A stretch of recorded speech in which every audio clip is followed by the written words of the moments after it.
اشرح لي صدري ويسر لي أمري واحلل عقدة من لساني يفقهوا قولي بسم الله الرحمن الرحيم. Today I have not written notes, okay? I am hoping it is more of us talking as opposed to me giving a talk. And the topic for today's Thursday Thriving is this life is more than just a test. As we enter Ramadan, I want and I hope and pray that we enter it with the heart that believes that Allah is Al-Wadud and Allah is Al-Wasi. Al-Wudud as in the loving one, the affectionate. Al-Wasi means the vast. Why am I emphasizing on these two names of Allah subhanahu wa ta'ala? Because far too many people have taken certain ayahs of the Quran and they have translated that their life is test. Now, don't get me wrong. Yes, we are not in Jannah. Yes, in this life, we will experience disappointments, and that is only supposed to be a reminder that this is not Jannah and Jannah is yet to come, and for that, we have to work here. And as we do all of that, we have to remember that our go-to thought every day, every single thing we do with it has to be Alhamdulillah. And you cannot have a state of shukr and hamd if your go-to thought when it comes to life, your specific life, is that it's a test. Because then goes into why did Allah decide my life to be so difficult? And then it goes to you choosing to stay in a very state of disability willingly because you think this is what Allah has decided for you. So you're not even willing to put in the work necessary to fix your life. And that's the reason it's important to stop blaming Allah and recognizing that, hey, everywhere around me are the signs of how Wasi Allah is, how Al-Wadud Allah is. And every moment is a blessing. Life is a blessing. Me getting up is a blessing. Me having a piece of clothing to wear is a blessing. Me having something to wash my clothes is a blessing. So the mindset shift that I pray people achieve through this session, inshallah, is that to go from every day is a struggle, life is a test, to this is blessing. Allah chose this blessing for me. This time is a blessing. This life is a blessing. In each moment, there's an opportunity to get closer to Him. In each moment, there's an opportunity to earn closeness with Him in Akhirah. So every extra second we have is a blessing. We can make our Akhirah amazing through that. So that moment needs to be seen as a blessing. We need to be able to get up and get something done. And that will only happen when we truly, genuinely feel that I'm blessed. I am blessed. And my life, with its imperfections, is a blessing, not just a test. Yeah? What do you guys think about that?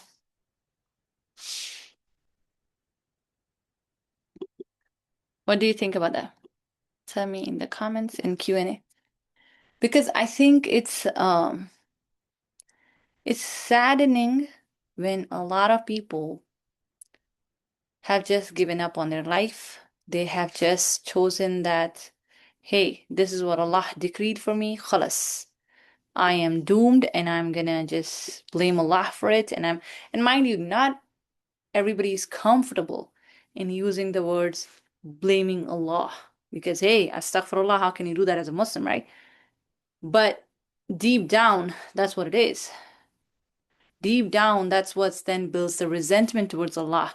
That's what then builds this. Give me a second. My mother is calling. Give me a second. I'm gonna pause the record. Okay. So let me read the comment. I understand the mindset about it. I think you're right that only thinking of it as a test can give you space to not change situations. Yes.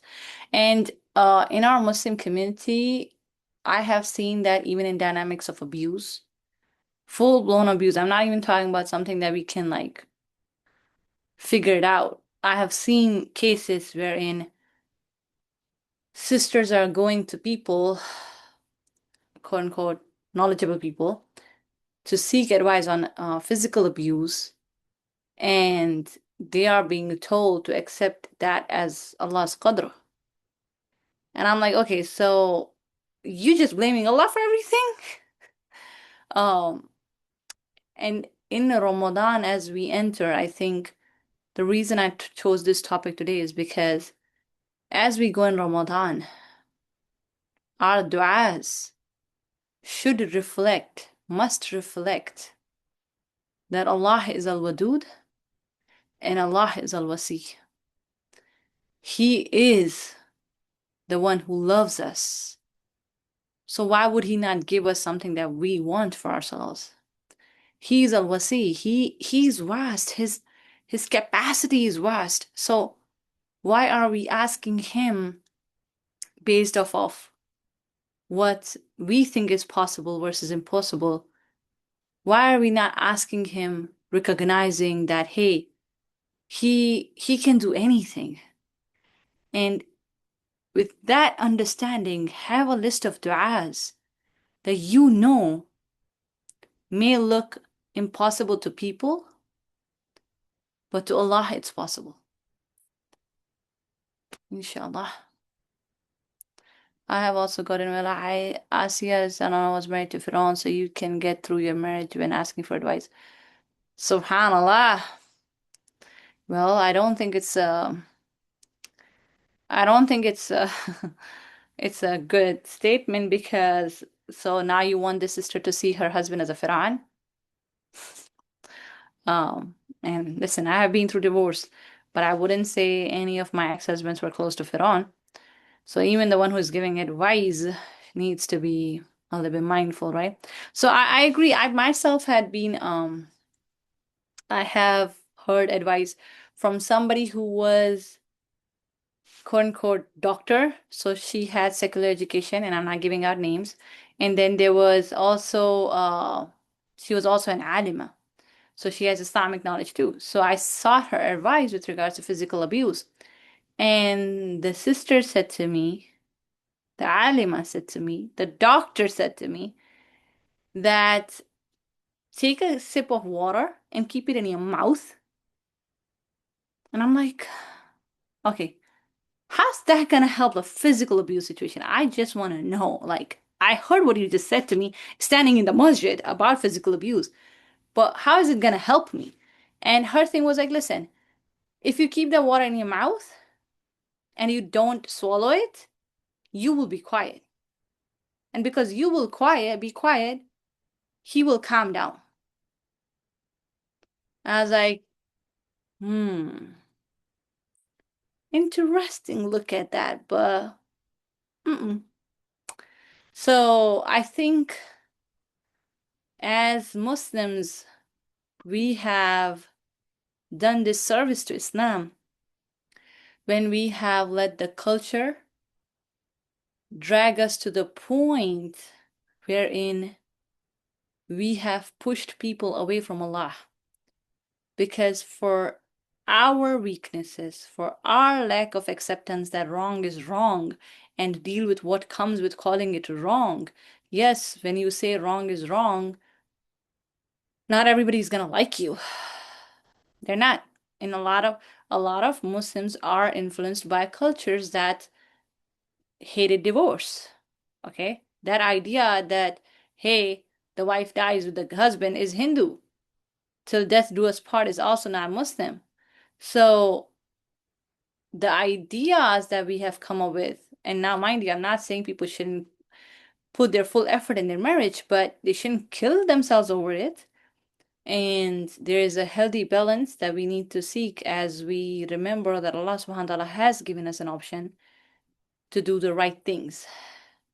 This knife is not supposed to be us always happy, giggling, and smiling. But this life is also not supposed to be us always hurting.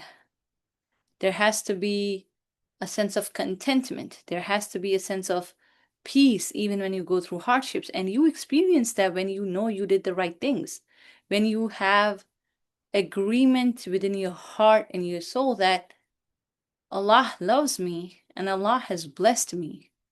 This life is a blessing. It's not just me going through hardship after hardship after hardship. And sometimes, yeah, we go through things, but even those going through things is a blessing. And again, the goal for this subject today is to simply bring us out of that state wherein we have accepted that this is what it is, and we don't move, we don't change our lives, and we don't fix what we can fix, for which Allah has given us power, for which Allah has given us tools around us, just because we thought, this is what it is, this is what Allah wrote for me. Well, no, Allah gave you everything around you, you chose not to use it. You chose to blame Allah for it. And as you did that, your relationship with Allah got affected. And as many sisters are going to start Ramadan, I pray that we start Ramadan with good thoughts about Allah, because this is a subject many don't want to talk about, because those waswas is a thing that people feel ashamed of. People feel sad to even say it in public that, hey, I have a waswas like about Allah subhanahu wa ta'ala. How can Allah do this to me? Those questions, right? And I just want everybody to know that Allah is genuinely loving you in ways that you can see.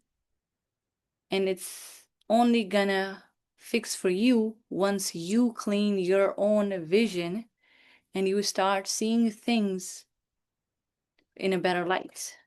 That's why changing your own thought around your life is gonna help you.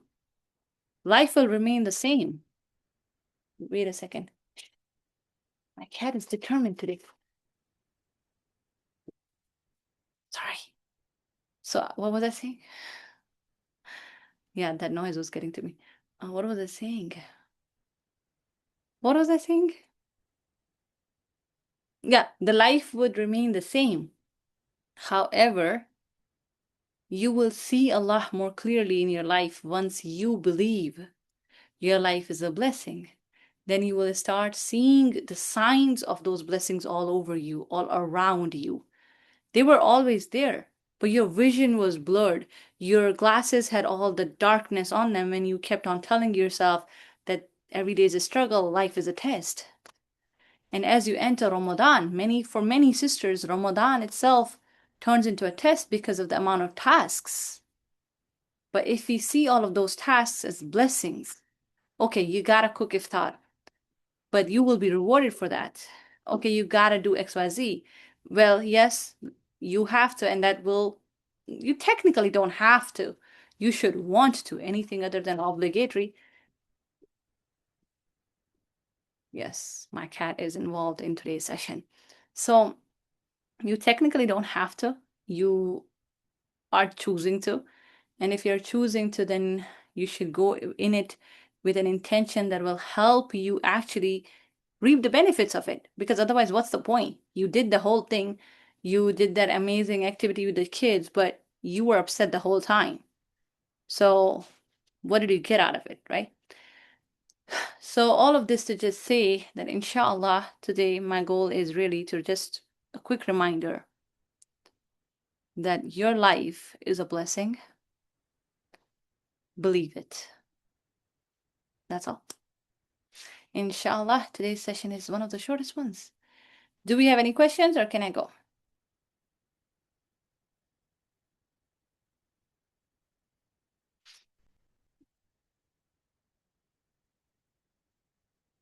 I will give you guys a few seconds and then I'll leave. One question. Okay, Bismillah.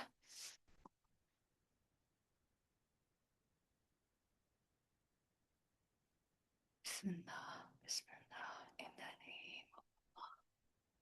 Bismillah, Bismillah, in the name of Allah. My kids taught me this, and now I'm stuck with this.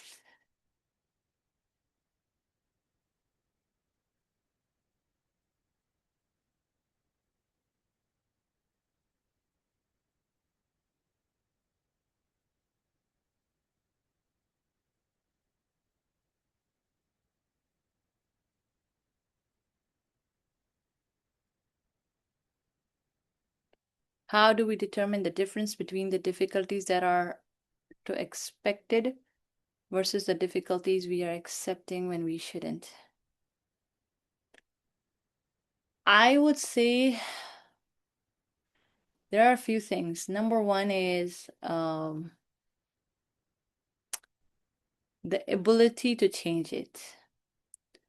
For example, if Allah has not given you ability to change it, for example, it would be a disability we are born with, right? That's something you have to learn to see goodness in and learn to see how it can be beneficial and work with it. You can't really change it other than maybe getting some extra devices or something that may be able to ease the process for you, but you really cannot change it, right? So the ability as to has Allah given you ability to fix it or not, on a factual level, not just in your head. And second of all, what does Allah say about it?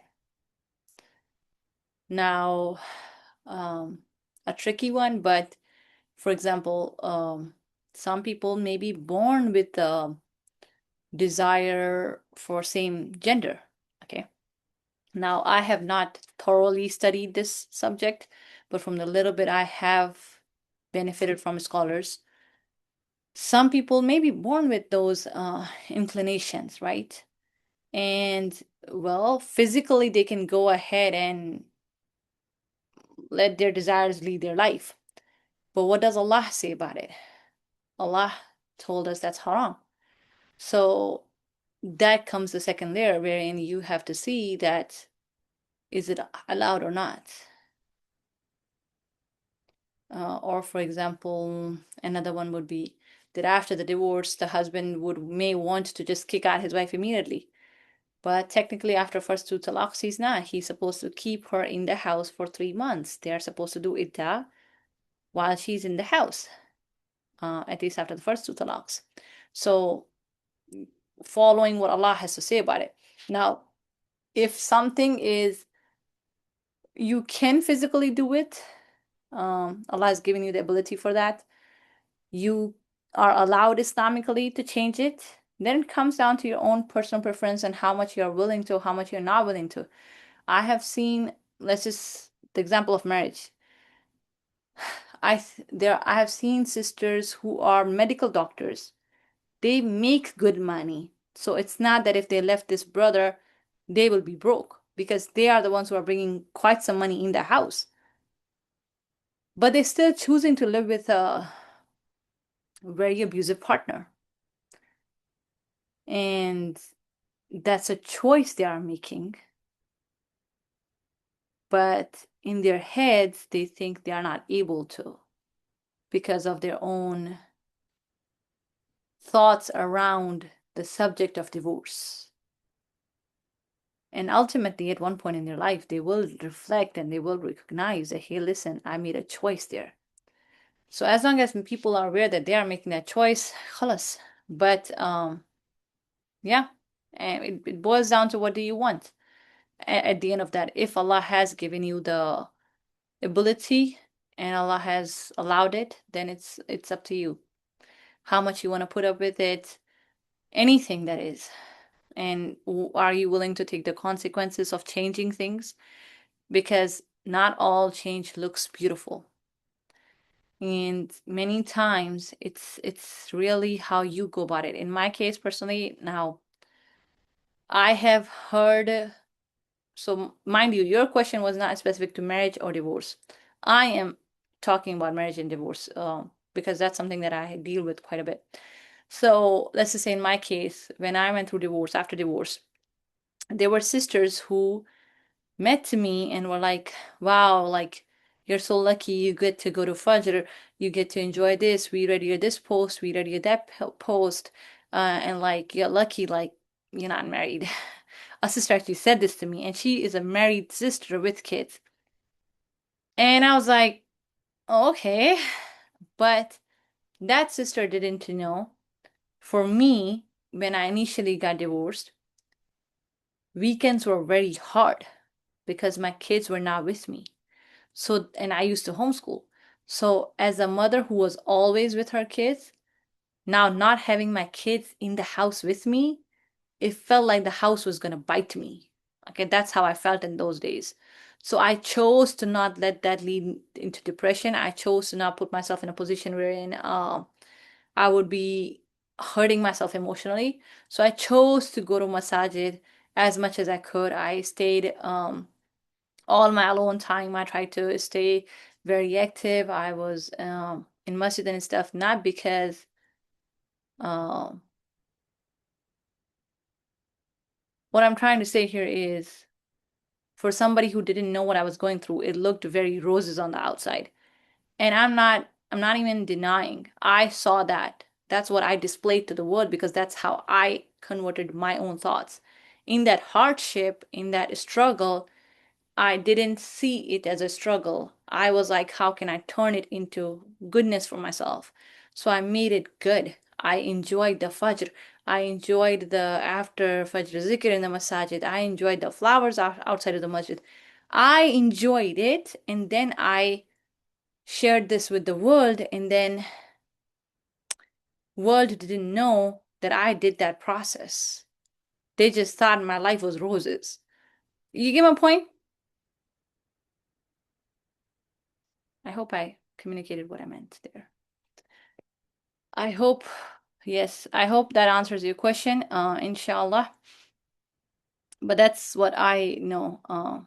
Rest as scholar may be able to help you understand that better. I think many times my struggle with scholars is there are very few scholars we have who don't just have the knowledge of Quran and Sunnah, but they're also very well aware of the ground reality. And I appreciate those scholars who are not in denial of the ground reality that we deal with when it comes to humans. Muslims are humans too. We had the same human problems that non-Muslims do.